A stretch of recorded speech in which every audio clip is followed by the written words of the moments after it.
Hello everybody, this is Binton7 on my BintonGaming channel. Welcome to Castlevania, the Anniversary Collection. We are starting to play through the games that are in this collection. One day I will be playing through all of these games, but today we're going to be focusing on one game only, Castlevania. It came out in 1987 for the NES. Just because I want to kind of jump into the game, I will tell you the story, and the story is very basic. Castlevania, the Dracula villain, he's a vampire, and he, every 100 years, comes back to save the day. The Belmonts, they want to stop Dracula from taking over the world, and now we're going to play Castlevania for the NES. This is one of my favorite games of all time. Top 15 for sure, because I keep track of it at that minuscule of a level. I never played Castlevania until I was in my 20s, which does give me a bit of a unique perspective on this game, because I don't have traditional childlike nostalgia for it. It's all in my adult upbringing. This first area is one of the best starting areas of any video game I've ever played. I just talked over me going through this whole thing, but there were a bunch of torches, candlelight dinners hanging around, and I destroyed them all with my whip. This game is kind of like Super Mario in that you upgrade your whip. You start with a crappy one, and then you upgrade it over time. And there are secondary weapons as well. And also, because this is an old game, we're going to see some sprite flickering. In the top middle, you'll see that I have a secondary weapon, which right now it's the stopwatch. Boom. Stopwatch stops everybody for a few seconds. There's a whole lot to Castlevania that makes it so distinct from any other games, and it's part of why I love it, but it does create a bit of a barrier in terms of explaining what's happening on screen, because even something as small as, look at this, that's money. I don't need to explain that. But we are a guy. We are jumping around. These candlesticks are kind of the equivalent of the question mark blocks from Super Mario. There's more money, and there's a guy there.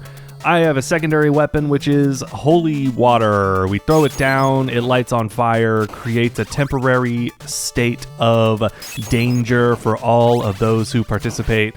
There's a heart right there. This is the thing. You might think, oh, a heart, that has to do with your health because you are infected by bias from modern video games. No, in this game, hearts are stamina. They are for your secondary weapon. Every time you use a weapon, it uses a set amount of those hearts. Most of them just uses one, but the stopwatch I had earlier uses 5. You can see the hearts in the top right, and then underneath is P, which I have 3. Those are lives. I don't know what P means. I could look it up, but I don't really want to. And the health is in the top left. There are a whole lot less options for healing your character. Right now I have full health, but I'll show it off right here. It's turkey leg dinner. That is the only way to replenish your health. Destroying blocks and making your way through. We are in the underground level with all the fishmen. Fishmen are dangerous. Do not get too close to them, or else you might catch something, maybe a baseball. I think that this game is awesome, and one of the reasons why is that on top of all the other things I explained which make this game unique, another thing that is distinct is the physics. Whenever you jump, you get set into this predetermined arc, and you can't stop. You can't change direction in the middle of the air, which you could think is a bad thing. But in my opinion, at least in Castlevania 1, that is a perk of the game because of how well they build the game around it. Look at all those purple guys go. They are infinitely spawning for some reason.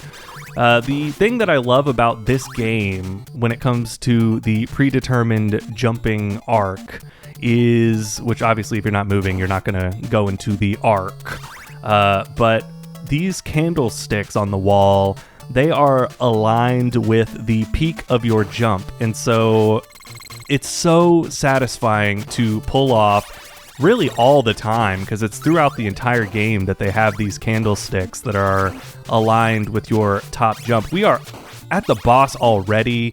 I haven't even finished talking about all my nerdy crap that I want to talk about.